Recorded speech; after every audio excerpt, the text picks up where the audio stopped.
அனைவருக்கும் வணக்கம். என் லைஃப்பில் இந்த மாதிரி ஒரு பெயின்ஃபுல்லான ஒரு சுச்சுவேஷனை நான் ஃபேஸ் பண்ணதே கிடையாது. மனசு முழுக்க வலி வலி மட்டும்தான்.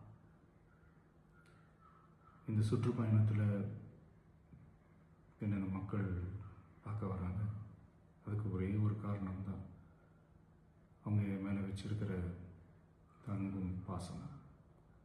அந்த அன்புக்கும் பாசத்துக்கும் நான் எப்பவும் கடமைப்பட்டிருக்கிறேன். அதனால தான் இந்த சுற்றுப்பயணத்தில் மற்ற எல்லா விஷயங்களையும் தாண்டி மக்களுடைய சேஃப்டி, அதில் எந்த காம்ப்ரமைஸும் பண்ணிடக்கூடாதுன்றதுக்காக தான் அது என் மனசில் ரொம்ப ஆழமாக இருக்கும் அந்த எண்ணம். அதனால தான் இந்த அரசியல் காரணங்கள் எல்லாத்தையும் தவிர்த்துட்டு ஒதுக்கி வச்சுட்டு மக்களோட சேஃப்டி மட்டும் மைண்டில் வச்சுக்கிட்டு அதுக்கான இடங்களை சூஸ் பண்ணுறது, அதுக்கான இடங்களை பார்த்து பெர்மிஷன் கேட்குறது, போலீஸ் டிபார்ட்மெண்ட்டில் அதை ரிக்வெஸ்ட் பண்ணி கேட்போம். ஆனால் நடக்கக்கூடாதது நடந்துருச்சு. நானும் மனுஷன் தானே. அந்த நேரத்தில் அத்தனை பேர் பாதிக்கப்பட்டு இருக்கும்போது எப்படி அந்த ஊரை விட்டுட்டு என்னால் கிளம்பி வர முடியும்?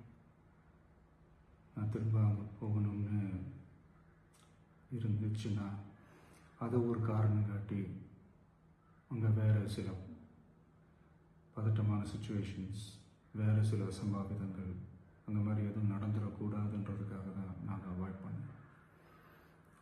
இந்த நேரத்தில் சொந்தங்களை இழந்து தவிக்கிற அத்தனை குடும்பங்களுக்கும் என்னுடைய ஆழ்ந்த இரங்கலை தெரிவிச்சுக்கிறேன். எனக்கு தெரியும், என்ன சொன்னாலும் இது ஈடேயாகாதுன்னு எனக்கு தெரியும். ஹாஸ்பிட்டலில் ட்ரீட் பண்ணிகிட்ருக்கிற எல்லாருமே சீக்கிரமாக க்யூர் ஆகி வரணுன்றதை இந்த நேரத்தில் நான் வேண்டிக்கிறேன். கூடிய சீக்கிரமே உங்கள் எல்லாரையும் நான் சந்திக்கிறேன். இந்த நேரத்தில் எங்களுடைய